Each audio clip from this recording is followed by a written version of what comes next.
Bonjour à tous, très heureux de vous retrouver pour votre quartier flash marocain de ce vendredi 13 octobre sur l'hippodrome d'Anfa. Ce sera à l'occasion du prix Camille. Une course née pour 4 ans et plus, on va évoluer sur 1900 mètres, 18 partants au départ.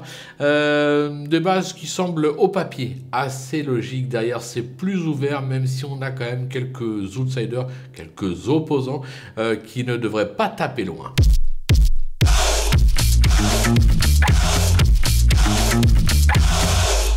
Allez, on attaque nos bases avec le numéro 15, Amer. Il a mis un peu de temps à répondre aux attentes de son entourage, mais ses 3 dernières sorties attestent ses moyens. Il s'est classé deuxième sur ce parcours, c'était à la mi-août, on est obligé d'y croire. J'ai la sensation qu'il peut tout simplement s'imposer dans cette épreuve. Je le rappelle au passage, aucun des 18 compétiteurs en piste n'est encore parvenu à s'imposer. Le numéro 9, Matador Atlas, il s'est placé sur ce même parcours, c'était début septembre. Il vient de prouver sa forme avec une 3e place sur la piste de Marrakech. Sur sa lancée, il a encore sa place sur le podium. Le numéro 2, Pegaso, qui traverse une belle passe, n'étant plus sorti des 5 premiers à l'occasion de ses 4 dernières tentatives. Il se plaît sur ce type de distance, même avec le 15 dans les stalles.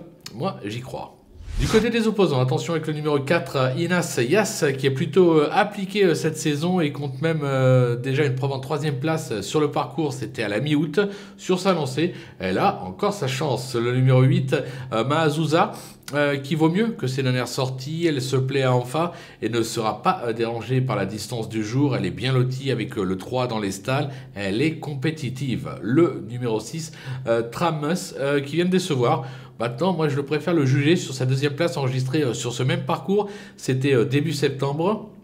Il est bien garé dans les stalles avec le 2. Je pense qu'un rachat de sa part est tout à fait envisageable. Et enfin, le numéro 18, Lokisbar. Alors, c'est pas une championne, c'est vrai, mais elle donne toujours le meilleur d'elle-même. Elle s'est déjà bien comportée sur le parcours du jour.